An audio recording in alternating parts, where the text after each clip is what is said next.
자, 이번 시간에는 157페이지 3번을 정리하는데요. 3번. 그 조직 이론은 좀 출제 유형이 정형화되어 있다. 좀 정해져 있어요. 우리 행정사 3회 시험 같은 경우는 탈관료제 조직, 그렇죠? 계란 형태 중에서 매트리스 조직이 나왔단 말이야. 이건 매트리스 조직은 조직과 구조에 해당되죠. 구조 파트. 매트리스 조직. 그 다음에 변화와 혁신을 추구한다. 거래적 리더십이 아니라 그건 계란지고 똑같이 변혁적 리더십이 나왔죠. 변혁적 리더십, 변화 혁신 추구한다. 이제 조직과 환경에 해당되죠. 변혁적 리더십. 그 다음에 이제 한 문제는 전자정부, 요즘 강조하는 게 스마트 정부에서 전자정부법. 전자정법에서 이 세 문제가 출제가 됐다 이거야. 세 문제가.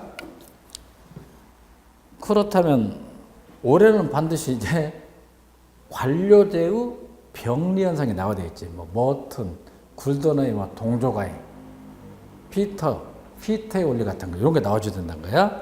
자, 그래서 제 문제집을 벗어날 수는 없다. 한번 해봅시다.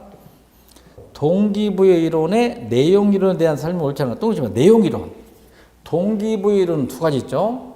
내용 이론을 갖다가 일명 니즈 시로리에서 욕구 이론 그래. 그 다음에 내용 이론 반대는 사람마다 기대치는 다르죠. 기대 이론은 다른 말로 과정 이론 그럽니다. 그래서 우리들이 많이 들어봤던 학자 매슬로우, 리커트, 허즈버그, 맥그리거는 전부 다 내용 이론이야. 근데 그 다음에 이제 브롬, 포터와 롤러, 아담스, 스키너 하면 뭐가 된다? 기대이론. 이 문제는 내용이론 지금 묻고 있어요. 내용이론 학자가 누구냐? 일단 제가 문제 먼저 내볼게. 동기부여의 내용이론 학자로서 옳지 않은 것은 1. 마슬로우, 2. 엘더퍼, 3. 맥클랜드, 4. 허즈버그, 5. 해크만과 올드엠, 6. 아담스. 정답? 아담스. 이렇게 될 수가 있어. 이렇게. 네, 이거 좀 깊게 들어가서 한번 해봅시다.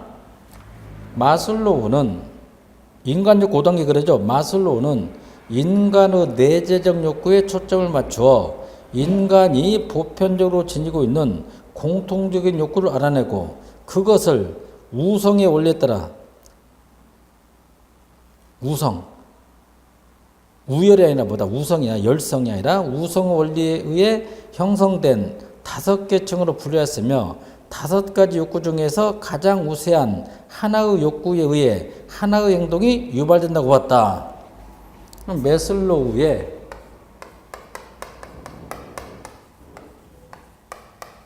매슬로우의 인간 욕구 5단계야.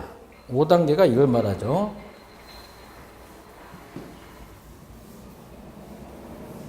(5단계는) 모든 인간은 욕구가 5단계로 획일화를 시킨 거야.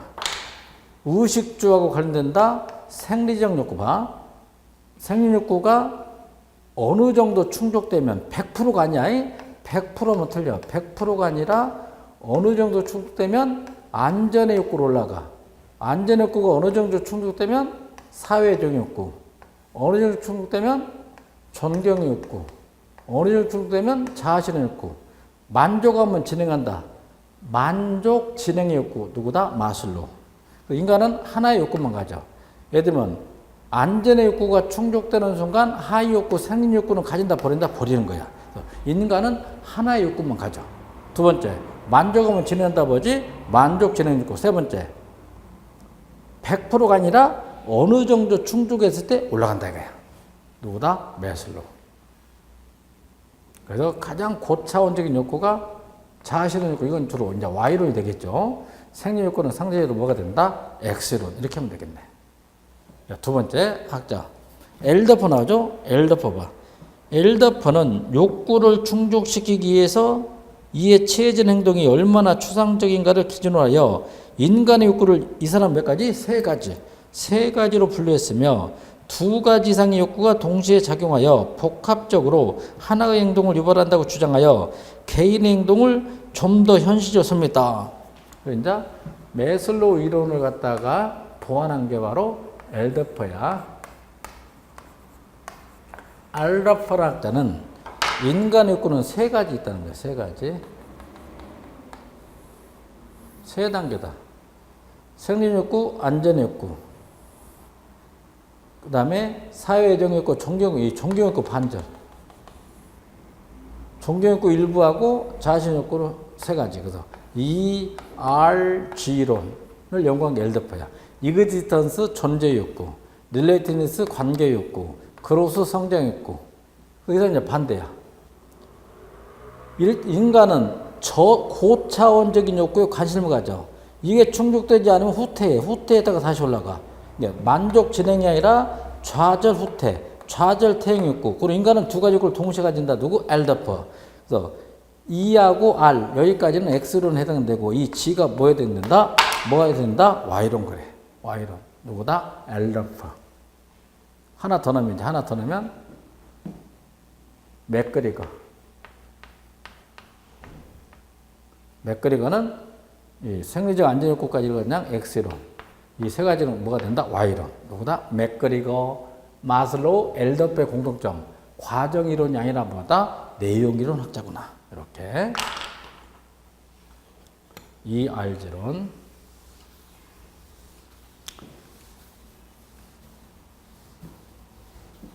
그 다음에 3번. 맥클랜드는 개인의 동기는 개인이 사회문화와 상호작용하는 과정에서 취득되고 학습을 통해 동기가 개발될 수 있다는 전제를 기초로 조직 내 성취 욕구의 중요성에 중점을 둔 성취 동기론을 연구한 학자들다. 맥클랜드. 허즈버그가 많이 나와요. 허즈버그. 좀 약간 이상한 사람, 허즈버그의 욕구 충족 요인 이원론은 연구 대상이 기술자인 기사와 회계사 등 전문직에 종사하는 사람들이었기 때문에 다른 업종의 사람들에게 연구 결과를 일반화하는 데 무리가 있으며 연구 자료도 중요 사건 기록법을 근거로 수집됐기 때문에 동기 요인이 과대평가되었다고 볼 수 있다. 동기 요인이 과대평가되었다고 볼 수 있다. 뒤에 문제가 있습니다만 이렇게 한번 해보죠. 허즈버그라는 학자는 좀 약간 똘끼가 있다. 그 다음에 인간의 욕구가 두 개 있어. 2대 요인. 두 가지 뭐냐면 불만족 요인이 있고 만족 요인이 있다는 거야. 불만족 요인을 다른 말로 이생 요인 그래. 군대에서 말해 이생병. 이생 요인이고요. 만족 요인을 갖다 동기 요인이라고 말하죠. 이렇게 나왔단 말이야. 불만족 요인에 해당되는 게 작업장의 환경 분위기, 목표의 정책, 목표나 정책, 그 다음에 인간관계, 보수 같은 거, 월급. 이게 불만족 요인이야. 만족 요인, 직무 그 자체와 관련된 직무 내용, 직무 그 자체와 관련된다. 직무와 관련되는 성취감, 보람감, 인정감, 승진. 이게 만족 요인이야. 그럼 한번 해보죠. 허즈버그 약간 똘끼가 있어요. 잘 봐. 1. 허즈버그가 그랬어. 불만족 요인의 반대, 상대는 만족 요인이 아니라 불만족이 없는 상태. 2. 만족 요인의 상대는 불만족이 아니라 만족하지 않은 상태. 고로 불만족 요인과 만족 요인은 상대가 아니라 배타적이다. 별개의 참이다. 별개다. 별개로 보았다 이거야. 두 번째. 불만족 요인을 제거하면 불만만 없을 뿐이지 그것 때문에 생산성 향상은 가져올 수 없다. 만족 요인을 충족시키면 만족도 하고 그것 때문에 생산성 향상을 가져온다고 보았다. 고로 만족 요인과 같은 상위 요인을 중시했다. 불만족 요인 X 요인, 만족 요인은 뭐다? Y 요인. 이렇게 말하는 거야. 상위 계층의 욕구를 강조했다. 누구다? 허즈버그. 3. 헤크만과 올드엠의 직무 특성 이론. 헤크만과 올드엠은 직무 특성 이론에서 어떤 직무가 갖는 잠재적 동기지수에는 5가지 있단 말이야. 이게 5가지가 제가 암기를 해줄게. 5가지 뭐냐면 자기야, 직직환, 아니 이런 게 있어. 자율성, 기술 다양성, 직무 중요성, 직무 정체성, 피드백, 환류. 5가지 중에서 가장 중요한 게 너 환자냐? 환자냐? 환려고보다 자율성. 이렇게 암기를 해줘야 되겠죠. 5가지 있죠. 기술 다양성, 직무 정체성, 직무 중요성, 자율성, 환류 5가지의 직무 특성이 모두 영향을 미치지만 그 중에서 2가지. 너 환자냐? 환류하고 자율성의 중요성을 가장 강조한다. 5번이 틀렸네요. 4번 매슬로우 상위 요건 아까 뭐지? 자아실현 요건. 허즈버그 중요합니다. 허즈버그가 주장한 만족 요인, 동기 요인은 1번은 딱 보니까 불만족 요인. 정답 2번이죠. 3번은 직무 내용만 동기 요인이죠. 4번은 대인관계는 불만족 요인. 5번 대인관계 불만족 요인. 정답은 2번밖에 없다. 그 다음에 페이지를 넘겨서 6번 동기이생 요인 이론. 이게 바로 이제 허즈버그 이론이죠. 허즈버그 이론. 틀린 것은 1. 동기 요인이 충족되지 못하면, 예를 들면 승진이 충족되지 못하면 만족감이 확보되지 못하나 그것이 바로 불만족의 상태를 의미하는 것은 아니다. 1번이 왜 틀리냐면 쉽게 말하면 만족 요인과 불만족 요인은 별개야. 별개란 말에 아무 관련이 없어. 배타적으로 보면 다시 한번 이거 봐. 만족 요인이 충족되면 만족도 가져오고 생산성 향상을 가져온다. 이렇게 말해야 돼. 그 다음에 불만족 요인이 충족되면 불만만 없을 뿐이지 그것 때문에 생산성 향상은 가져올 수 없다. 그리고 결론. 만족 요인과 불만족 요인은 별개다. 별개다 이거야. 별개. 1번이 틀렸죠. 다시 한번 해볼까? 이게 무슨 얘기냐면 동기 요인이 충족되지 못하면 만족감이 확보되지 못하고 그것이 생산성 향상을 가져올 수 없다고 본다. 이렇게 해야 돼. 전혀 관련 없잖아. 1번은 동기 요인과 불만족 요인 전혀 관련 없어. 이질적이야. 별개의 것을 본다. 1번. 2번. 허즈버그가 주장한 것으로 현장 실험에 기초하여 확립해서 현장 실험. 아까 그랬죠. 회계사, 기사를 대상으로 실험했죠. 만족감, 성취감은 동기 요인이죠. 이생 요인은 직무 만족 요인이라도 불리죠. 직무 만족 요인. 동기 요인은 물질적 보상보다는 직무 수행을 통하여 만족할 때 충분히 경향이 없다. 직무 수행 하면은 동기 요인. 직무 만족 요인 하면 뭐다? 이생 요인. 1번이 틀렸다. 그 다음에 7번 아주 좋은 문제. 동기부여이론의 성격에 달하는 이 문제는 내용이론 학자하고 기대이론 학자를 구분해라 이 뜻이야.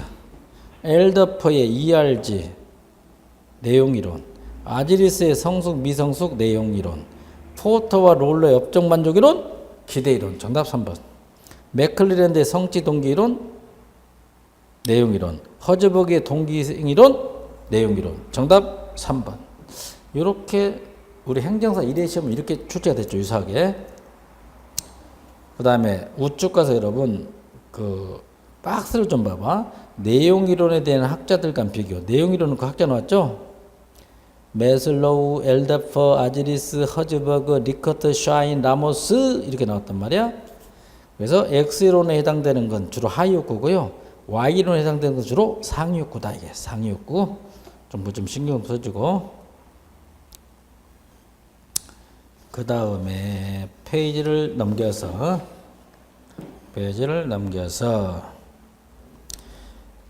162페이지 정말 내용을 확장인데 메슬로우 욕구 계층 이론, 엘더퍼 ERG론, 맥그리거의 XY론, 예. 수동적 인간 X이론, 능동적 인간 Y론, 누구 맥그리거. 그다음에 아지리스의 어린이는 미성숙이론, 어른은 성숙이론, 미성숙이론 X이론, 성숙이론은 Y론. 허즈버그의 동기이생이론 그랬죠 아까. 이생 요인을 갖다 불만족 요인, 만족을 위한 필요 조건이.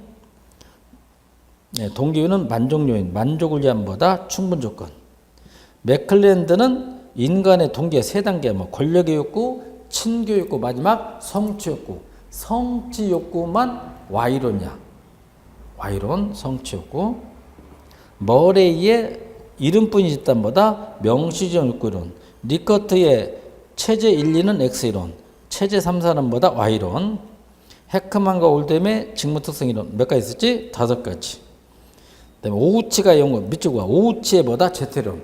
일본계 미국인 학자인 오우치가 일본 기업 문화를 연구한 게 바로 오우치의 뭐다? Z이론. X도 아니고 Y도 아니고 뭐다? Z이론. 일본 기업 문화를 생각해보자. 일본식 경영 문화를 도입한 미국 기업의 경영 문화. 첫째, 일본은 장기 고용. 한 번 회사에 들어오면 뼈 묻을 생각해. 엄격한 평가와 느린 승진. 비공식적 암시 통제. 총체적 관심, 집단적 의사결정. 여기서 중요한 것은 이것 좀 알고 있어야 돼요. 오우치 하면 무슨 의미다? Z론. 출제 윌리엄슨의 Z론 한번 틀려보다 오우치의 그냥 뭐다? Z론. 요 정도 신경 써주시기 바랍니다. 여기까지가 전부 다 내용이론 학자들이었다.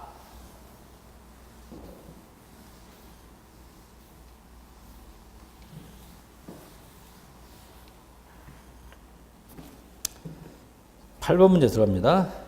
조직 구성원의 동기 유발 이론에 대한 다음 설명 중 옳지 않은 것은 1. 허즈버그의 이론은 실제의 동기 유발과 만족 자체에 중점을 두고 있기 때문에 맞았어. 여기까지는 만족 자체니까 하위가 아니라 보다 상위 욕구를 추구하는 계층에 적용하기 용이하다. 정답 1번이야. 상위 욕구를 추구하는 계층에 적용하기가 용이하죠. 1번이 틀렸다. 2번 엘더퍼 이론은 2가지 이상의 욕구가 동시에 작용하기도 한다는 복합 연결형의 욕구 단계를 말하죠. 하나만 나타난다 메슬로우, 복합적으로 나타난다 엘더퍼. 3. 뒤에서 한다. 프롬의 이론은 동기부여 방안을 구체적으로 제시하지 못하는 한계다. 프롬의 기대 이론. 그러니까 이건 과정 이론, 즉 기대 이론이죠. 4. 맥그리거의 이론에서 X론 하위 욕구, Y론은 상위 욕구. 수동적 인간, 능동 인간. 머슬로는 아까 몇 단계였지? 5단계. 성립 욕구, 안전의 욕구, 사회 애정의 욕구, 즉 소속의 욕구, 존경 욕구, 마지막 자아 실현 욕구. 순차적으로 유발된다. 그 다음에 브롬이 나왔어. 브롬은 이제 기대이론학자야. 브롬은 기대이론학자예요. 브롬이 연구한. 지금부터 기대이론학자 해보자. 기대이론학자 이 사람 중에다 브롬. 브롬하고 아담스가 나와. 이거 합쳐서 시험을 내거든. 보면 공무원 시험, 행정고시 같은 거 7급에는 합쳐서 내. 브롬이 연구한 VI론 그래. 밸런스, 유인가, 인스트루먼털리, 수단성, 익스펙턴시, 기대치. 이 세 가지를 준다. VI론. 아담스가 연구한 게 준거인. 자기하고 유사한 인간을 비교한다. 준거인을 비교하면 아담스의. VI론을 뭐라 부른다? 브롬. 이렇게 정리해보죠. 1번 보자. 일정한 노력을 기울이면 근무 성과를 가져올 수 있으라는 가능성에 대한 인간의 주관적인 확률과 관련된 믿음을 또 그냥 뭐다? 기대치. 기대감 뭐다? 이 expectancy.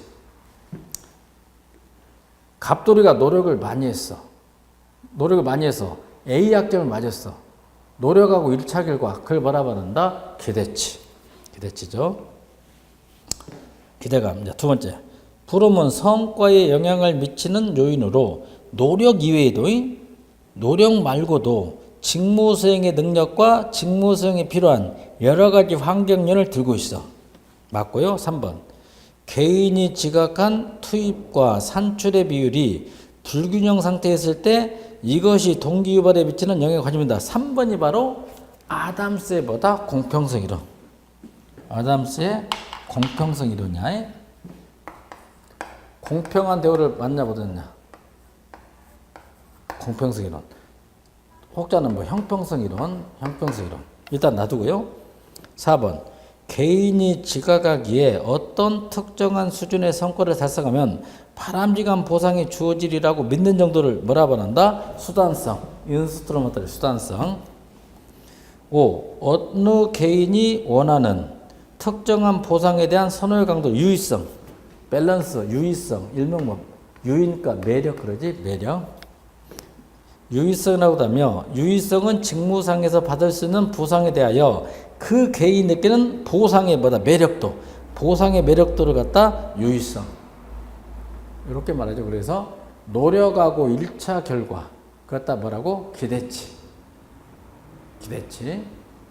그 다음에 아담스가 말한 준거인이 뭐냐? 아담스의 형평성 이론은 첫째 이걸 봐야 돼. 첫 번째 조건 이겁니다. 투입에 대한 산출의 비율이야. 투입에 대한 산출의 비율을 가지고 연구한다.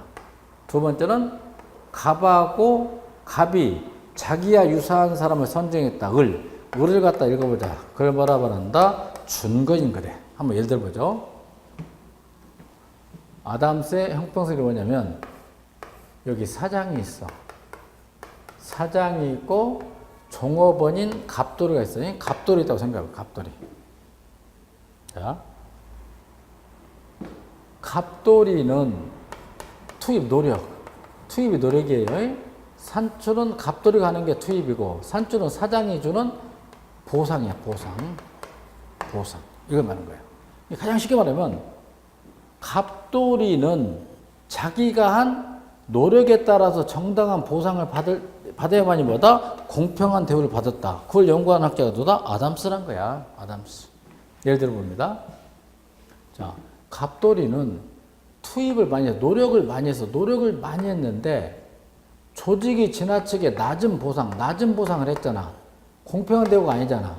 이때 갑돌이는 투입 노력의 양을 늘린다, 줄인다, 줄인다 이거야. 형평이 아니라 불형평성이기 때문에. 자, 두 번째, 갑돌이는 노력은 안 했는데 사장이 지나치게 많은 보상해줘. 그럼 죄의식이 생기기 때문에 이때는 투입의 양을 줄인다, 늘린다는 거야. 그게 누구 거다? 아담스. 자, 두 번째, 또 갑돌이 봐. 갑돌이는 자기 자신이 한 투입과 산출만 비교하는 게 아니라 준거인까지 비교한 거야. 준거인까지 비교해서 연구를 한 거야. 자 봅니다. 갑돌이는 자기 자신이 주관적으로 생각했을 때 을순이하고 모든 능력이 똑같다고 생각해. 그런데 사장이 갑돌이는 연봉을 적게 주고 을순이는 연봉을 많이 줘. 이때 갑돌이가 느끼는 보상의 정도는 공평하다, 불공평하다? 불공평하지. 그게 바로 아담스보다 형평성 이론. 그러면 어떻게 하면 갑돌이는 불평불만 없었냐? 이렇게 한 거야. 갑돌이가 스스로 인정해. 을순이는 나보다 더 능력 있는 사람이다. 그로 준거인을 교체해. 을순이보다 한급발 떨어진 사람을 준거인으로 내세움으로써 불평을 줄일 수 있다. 이 아담스의 공평성 이론. 두 가지. 투입에 대한 산출의 비율, 준거인을 비교 대상으로 한다 하면 아담스의 형평성 이론. 정답은 3번이죠. 10번. 동기부여 이론가들과 그 주장에 바탕을 둔 관리 방식 연결. 다음 이들 중 동기부여 효과가 가장 낮다. 동기부여 효과가 가장 낮다는 것은 Y론이 아니라 뭐다? X론이야. X론이 뭐냐 이거야. 하위욕구가 뭐냐. 매슬로의 자아실현 욕구는 상위욕구 있어. Y론. 2번 허즈버그. 근로환경 가운데 이생요인만 제거한다. 이건 하위욕구니까 X론. 정답은 2번이겠네. 맥그리거 Y론이 근로자들은 작업을 놀이처럼 즐기고 스스로 통제할 줄 아는 존재이므로 자율성을 부여한다. Y론. 엘더퍼 개인의 능력 개발과 창의적 성취감을 북돋는다. ERG 이게 바로 그로스보다 성장의 욕구, 성장 욕구 Y론. 아지리스 어른과 같은 성숙률을 강조한다. Y. 2번만 X이론, 나머지는 Y론. 11번 이게 이제 스키너가 연구한 순치론 그래. 순치론 일명 강화이론 그래. 강화이론. 가 인간 행동을 경험적으로 분석했어. 이건 기나법이다. 두 번째 조작적 조건화를 통한 인간 행동의 변화를 유도했다. 그 다음에 조작적 조건화 이게 바로 순치론이야. 구성원을 움직이기 위한 긍정적 강화의 중요성 강조. 업무 성과에 따른 인센티브 지급 시 그 간격이나 비율, 스케줄의 중요성 강조. 쉽게 말해 연속적 강화, 변동 비율의 중요성을 강조했다. 스키너의 뭐다? 순치론. 이것도 이제 기대 이론의 한 종류인데요. 스키너라는 학자 나오죠. 스키너의 순치론 해보자. 기대 이론 학자 중에서.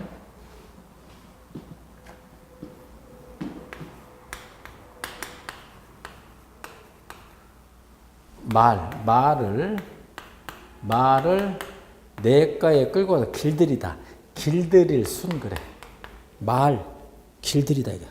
짐승을 길들이다. 길들여서 원하는 목표에 도달한다. 순치론 그래. 순치론. 다른 말로 레인포스먼스에서 반복적인 행동이 일어난다. 뭐라고? 강화이론 그래. 강화유리가 아니야. 강화이론. 순치론 이꼴보다 강화이론. 누가 연구했다? 스키너죠. 그 이게 뭐냐면 여러분 간단해 이거야. 교사가 학생들을 잘 지도해서 원하는 목표에 도달하게 한다. 순치론 그래. 다른 말로 강화이론. 강화도 아까 두 가지 있죠. 긍정적 강화. 하나는 뭐가 있다? 부정적 강화. 어느 강화를 강조했다? 긍정적 강화를 강조한단 말이에요. 자, 이거 다른 말로 조작적 조건이론. 그러면 여러분이 초등학교, 국민학교 다닐 때 이걸 배웠을 거야. 고전적 조건화이론. 이게 바로 파블로프, 러시아의 심리학자, 교육학자인 파블로프가 연구한 실험용 개. 개니까 도구야, 도구. 개. 개를 가지고 연구한 게 바로 고전적 조건화이론이야. 이게 뭐냐면 SR 모형 그러지. SR 모형. 스티뮬러스 자극을 주면 거기다 리스폰스 뭘 보인다? 반응을 본 거야. 자극을 주면 뭐다? 반응을 보인다 이거야. 자, 이게 뭐냐면 우리 봅시다. 제가 멍멍이야, 개. 개를 묶어놔. 개를 딱 묶어놓고 멍멍이를 묶어놓고 멍멍이 옆에 귀 옆에다 총 있지. 총 딸랑딸랑 총. 학교 종이 땡땡 총을 땡땡 쳐. 총을 땡땡 치면서 고기를 줘. 걔한테보다 고기를 주는 거야. 그럼 이제 걔는 학습한 거야. 어떻게 학습이 되냐? 종소리가 울리면 나는 뭘 먹는다? 고기를 먹는다. 그리고 걔는 반응해. 종소리가 울리면 침을 제질 흘려. 침을 제질 흘린다 이거야. 반응을 보여. 뭘 먹기 때문에? 고기를 먹는다 이거야. 자극을 주면 반응을 보인다. 파블로프의 실험용계 그걸 뭐라고? 고전적 조건이에요. 종소리가 땡땡땡 울린다. 자극을 줬지. 자극이야. 그러면 이제 걔는 반응을 보여. 침을 제질 흘려. 왜? 고기를 먹을 수 있기 때문에. 그런데 이제 스키너가 연구한 조작적 조건화 이론은 이게 아니야. 이건 아니고 뭐냐? 얘는 이제 굴문지야. 굴문지를 가지고 실험해. 생쥐, 굴문지, 마우스, 생쥐, 마우스. 굴문지를 가지고 실험한 게 바로 스키너의 순치론이야. 한번 봅시다. 네모난 상자가 있어. 네모난 상자 속에다가 굴문지를 가둬놨어겠지. 생쥐 한 마리 집어넣어. 배가 쭉 골았겠지. 굴문지가 있어. 지가 말했어. 여기다가 구멍을 뚫고 기렛밭이 나눠서 지렛대를 이렇게 놨었어. 구멍을 지렛대 놓고 지렛대 위에다는 생쥐가 좋아하는 음식을 넣었어. 음식, 고구마를 딱 하나 올려놓은 거야. 그럼 잘 봅시다. 생쥐가 배가 고프니까 아무런 생각 없이 왔다 갔다 하다가 자기도 모르게 지렛대를 밟았어. 지렛대를 밟으니까 누르는 순간 고구마가 휙 들어와. 고구마 휙 들어온다. 생쥐가 앞맛만 먹어. 맛있다 이거야. 맛있다. 맛있는 건지 알았어. 또 생쥐가 또 한번 지렛대를 눌렀어. 또 고구마가 들어와. 또 지렛대를 눌렀더니 또 고구마가 들어와. 이건 좋은 거잖아. 원하는 대로 누르면 누를수록 고구마가 들어온다.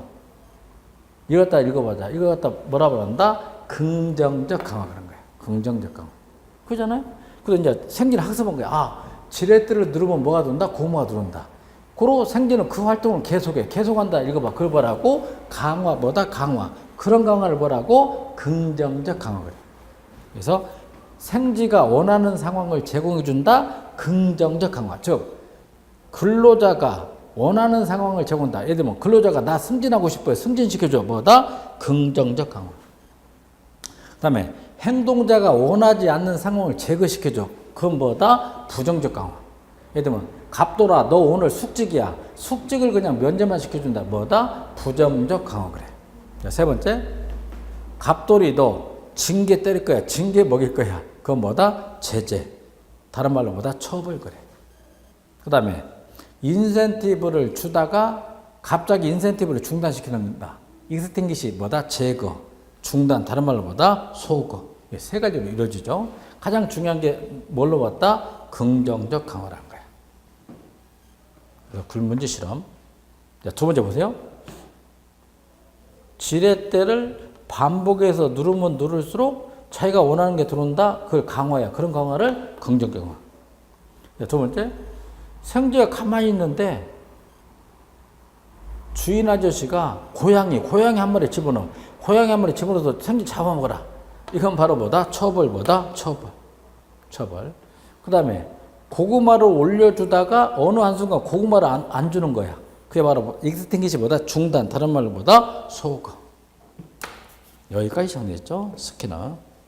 12번이 그거야. 조직에서 강화 일정에 대한 설명 올자는 강화. 고정 강화, 고정 간격, 변동 간격, 고정 비율, 변동 비율 이렇게 나오죠. 예를 들면 성과급을 준다. 이건 고정급이 아니라 변동 비율 그런 거야. 그 다음에 기본급을 준다. 이건 고정 강화 그러겠죠. 고정 비율. 자, 한번 해보죠. 옳지 않은 거. 1. 연속적 강화가 있고 단속적 강화가 있거든. 연속적 강화는 초기 단계의 학습에서 바람직한 행동의 빈도를 늘리는 데 매우 효과적이죠. 초기 단계에서. 고정 간격 정해져 있다. 고정 간격으로 강화 요인을 제거하는 것은 부하들의 성과를 높게 유지시키는데 항상 효과적인 것은 아니죠. 3. 변동 관계의 강화는 칭찬이나 인정 같은 적극적 강화 요인과 회피 같은 부정적 강화 요인을 사용할 때 효과적일 수 있다. 맞고 4번 잘못됐네. 고정 비율로 강화 요인을 제공하는 것은 일반적으로 바람직한 행동을 유지시키는데 효과적이다. 효과적이다. 정답 4번. 5. 변동 비율로 강화 요인을 제공하는 것은 부하가 바람직한 행동을 하도록 유도하는데 매우 효과적일 수 있다. 이거예요, 여러분. 사장이 종업원한테 일을 잘하든 못하든 고정급을 주는 거야. 그럼 바로 고정 비율. 그걸 갖다 우리가 고정 비율 그래. 두 번째는 근로자 종업원 일을 많이 하면 성과를 많이 주고 일을 못하면 성과를 적게 준다. 변동 비율 그래. 변동 비율. 그러면 여기서 결론. 그러면 여러분 대다수 사람들은 어느 걸 좋아하냐면 고정적인 걸 좋아. 고정 비율을 좋아하는 거야. 고정 비율. 13번. 셀즈닉 연구한 코옵테이션이구나. 정접수. 조직의 안정과 생존의 위협을 피하기 위해 조직의 지도층과 정책 규정지의 외부 환경으로부터 새로운 요소를 섭산다. 정접수 그런 거야. 또 7번입니다. 이거 우리말 얼굴 마담 역할 해라. 로비스트 역할 해달라. 그렇다 정접수 그러죠. 셀즈닉이 연구했죠.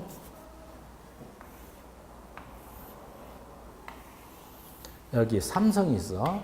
삼성전자가 있고 여기 CEO가 있다. 이사회 최고관리자가 있어요. 여기 환경이 있어. 소비자가 있단 말이죠. 삼성전자 제품에 대하여 소비자들이 불매운동을 하겠다. 불매운동을 하겠다고 협박이나 위협을 가한다. 이때 삼성전자는 환경의 이러한 위협적 요인을 제거하기 위해서 외부 환경으로부터 유력한 엘리트를 사회이사로 초빙해서 이러한 압력을 제거한다. 일명 얼굴마담 역할을 해달라. 로비스트 역할을 해달라. 정주수 코옵테이션 2번 14번 그레이너의 조직 성장 이론이 있어. 5단계 그레이너는 조직 성장 이론이 몇 단계 있다? 5단계에서 1단계만 정리하자. 1단계 1번이 잘못됐어요. 제1단계는 조직 위기를 극복하기 위해 비공식적 조직 설계가 필요하다. 노. 1단계 봐. 1단계는 소규모 신설 조직 단계로서 생산과 판매에 역점을 둡니다. 즉 리더십의 위기야. 정답 1번. 1번이 틀렸죠. 소규모 신설 조직 단계로서 생산과 판매에 역점을 둔다. 리더십의 위기. 이게 1단계. 1번이 틀렸다. 15번 원리주의자 과학적 관리법 이게 원리주의자야. 과학적 관리법 규칙, 어휘, 원리주의자 전문화 원리, 분합 원리, 통솔범위 원리, 명령통일 원리 이런 게 있죠. 원리주의가 주장하는 조직의 원리는 밑줄 분화의 원리 이제 세분화된다. 분화 반대로 통합, 조정, 통합의 원리로 구성되는 바 다음 중 통합의 원리에 해당하지 않는 것은 이제 구심점이 있고 원심점이 있다고요. 조정의 원리는 통합이죠. 통솔범 원리 통합, 계층제 원리 통합, 기능 명시 원리는 분화의 원리야. 분화. 정답은 4번. 업무를 세분화시켜라 보다 분화의 원리. 정답 4번. 5번 명령 통일의 원리. 정답은 4번밖에 없죠. 좀 중요하니까 이 해설 좀 봐봐. 참고. 조직의 원리와 분화의 원리 반대 통합의 원리. 분화의 원리가 첫째 세분화시킨다. 자동차를 조립할 때 갑돌이는 타이어만 조립해라. 을순이는 쌍라이트만 조립해라. 병수이는 에어백만 달아라. 세분화시킨다. 분화의 원리를 다른 말로 전문화 원리. 그래. 전문화 원리. 두 번째. 정부 조직을 17부, 5처, 16종 쪼개. 뭐다? 부성화의 원리. 다른 말로 동질성의 원리. 동질적인 업무끼리 묶어 부서화해야 한다는 원리죠. 교육부 관리를, 국방부 관리를, 환경부 관리 이게 나눠주는 거야. 부성관리. 네, 참모 조직 원리. 개선 반대가 뭐다? 참모. 라인과 스텝, 막료. 참모하고 개선이 나눠졌으니까 뭐다? 분화죠. 마지막에 기능 명시 원리. 분화된 업무는 명문으로서 규정을 해줘야 된다. 문서로서 규정화돼야 된다. 통합 원리는 조정의 원리, 명령통일 원리, 통솔범위 원리, 계층제 원리 이렇게 볼 수 있죠. 계층제 원리를 혹자는 분화로 보지만 다수설은 뭐다? 통합 원리야. 서울시 7급에 나왔던 시험 문제였다. 16번 조직의 상황적 요인과 구조적 특성 관계에 대한 설명이 옳은 것은 자, 이 문제는 어떻게 정리하면 조직 구조는 두 가지야. 제가 피라미드 아니면 계란이거든. 피라미드 아니면 계란밖에 없다. 조직 구조. 피라미드과 계란.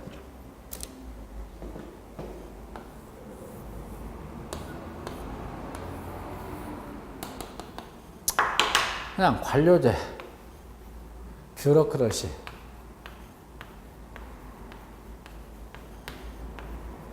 그래서 매년 나오잖아, 뷰로크러시.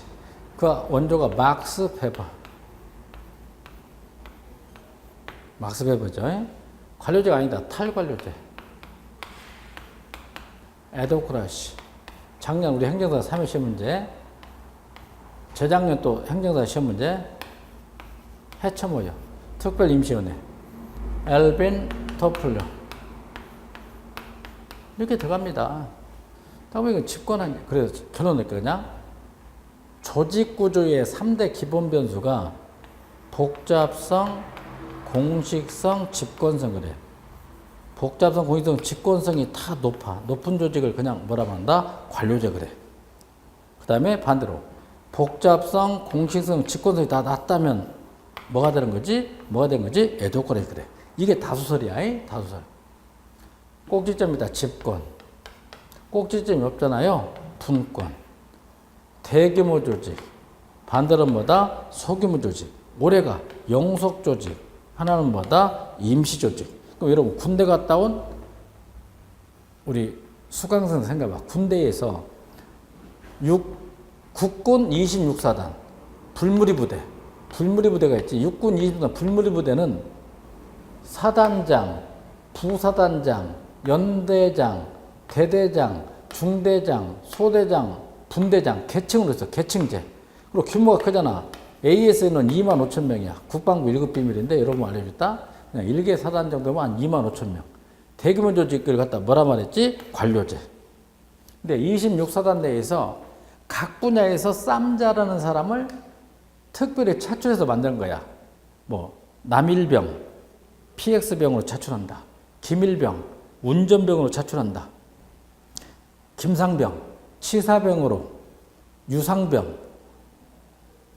유상병, 통신병으로 각 분야의 이질적인 전문가를 차출해서 팀을 만들어.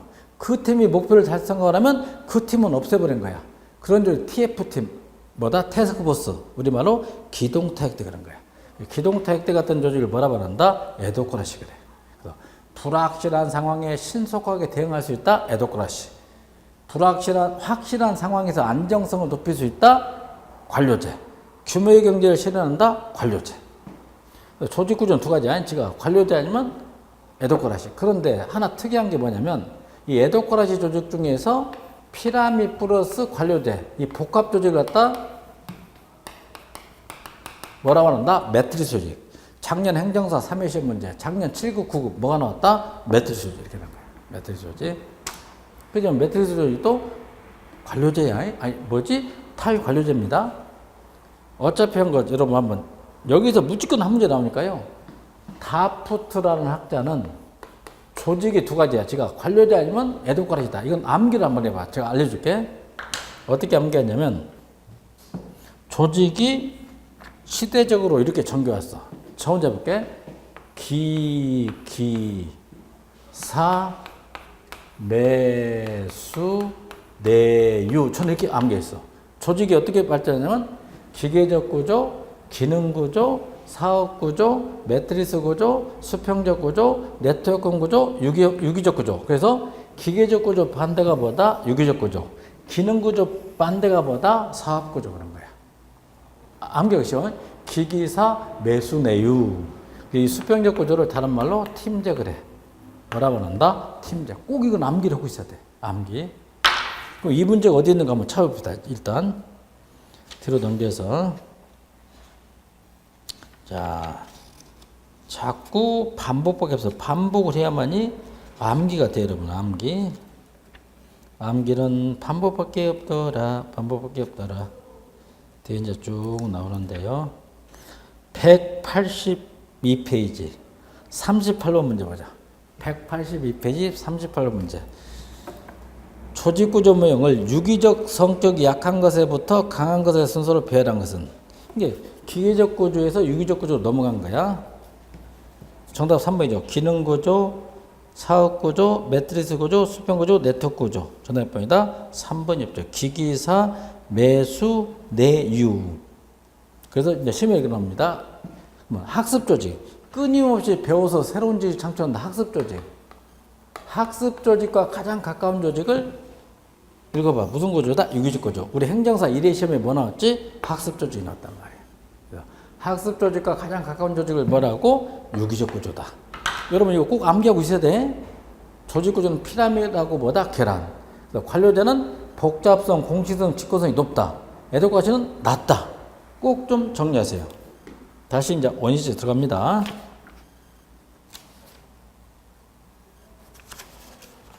자,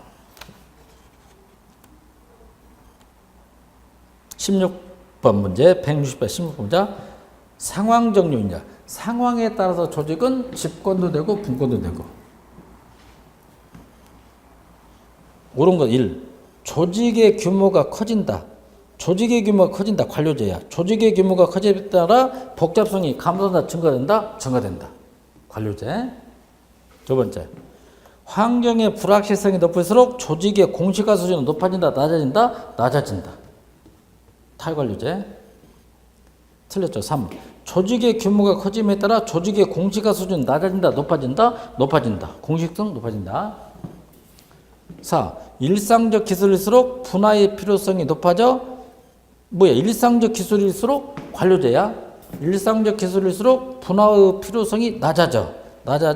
조직의 복잡성이 어떻게? 높아진다. 틀렸죠? 정답 5번. 조직의 규모가 커짐에 따라 조직의 분권화가 촉진돼. 대규모 조직일수록 혼자서 통제할 수 없다. 고로 집권이 아니라 뭐가 나타난다? 분권이 나타나는 거야. 분권화. 조직의 규모가 커짐에 따라 조직의 분권화가 오히려 뭐다? 촉진될 거다. 촉진될 것이다. 정답은 5번밖에 없다. 17번. 수직적 조정기제. 이게 바로 수직적이야. 수직적 구조를 갖다 뭐라 하고 관료제. 수평적 구조를 뭐라 한다? 에도크라시. 이렇게 말하죠. 수직적 구조를 다른 말로 계층제 그러죠. 계층제 맞고요. 계층직위의 추가. 계층직위 추가 뭐냐면 계장, 과장, 국장, 실장 자꾸 늘려라. 계장까지 돌아. 요즘 우리 계장은 없어요. 그냥 과장, 국장, 실장, 차관, 장관 자꾸 높여. 계층이 늘어나지. 계층직위 추가. 3번 태스크포스 아까 나왔죠. 이건 수직적이 아니라 보다 수평적이다. 정답 3번. 규칙과 계획. 법대로 하자. 수직적 정보 시스템. 이것도 수직적 조정. 18번 정리입니다. 조직 구조에 대한 설명 옳지 않은 것은 1. 우리가 이거야. 공식화가 뭐냐면 육하 원칙을 지키는 게 공식화야. 문서로 하는 게 공식화. 이빨로 하는 것은 뭐다? 비공식화. 누가 언제 어디서 무엇을 어떻게 해? 뭐다? 공식화됐지. 표준화가 되어 있다? 공식화 그래. 공식성이 높은 조직을 뭐라 부른다? 관료제. 1. 공식화의 수준이 높을수록 조직 구성원들의 재량이 증가한다? 감소한다? 감소해. 공식화가 되어 있을수록 법대로 해야 돼. 재량이가 감소된다. 1번 틀렸죠. 2번이야. 통솔범위. 한 사람의 상관이 몇 명의 부하를 관리하는 게 효율적인가? 6명을 관리하는 게 효율적이다. 그레이쿠너스가 연구했죠. 그레이쿠너스. 통솔 범위가 넓은 조직은 일반적으로 저층 구조 형태를 보인다. 저층 구조를 띄는 조직 같다. 탈관료제. 고층 구조를 띄는 조직보다 관료제. 그러죠? 잘 봐야 돼. 용어를. 제가 그랬죠. 용어를 정확히 알아야 돼. 개념. 집권화의 수준이 높은 조직의 의사결정 권한은 조직에 어디서 틀어진다? 상층부. 집권화. 자, 명령체제는 조직 내 구성을 연결하는 연속된 권한의 흐름으로 누가 누구에게 보고하는지를 어떻게 결정한다. 명령 통일 원리. 마지막 5. 전문화가 분업이야. 전문화는 업무에 뭘 말한다? 세분화를 의미한다. 그럼 결론 내리죠. 관료제는 복잡성, 공식성, 집권성 수준이 높다. 탈관료제는 복잡성, 공식성, 집권성 수준이 낮다. 근데 여기서 꼭 여러분 주의를 요한 게 이거야. 잘 봐야 돼. 조직의 규모가 커지면 커질수록 혼자서 통솔을 못하니까 집권화가 아니라 오히려 뭐가 나타난다? 분권화가 촉진된다. 여러분 수고 많이 하셨습니다.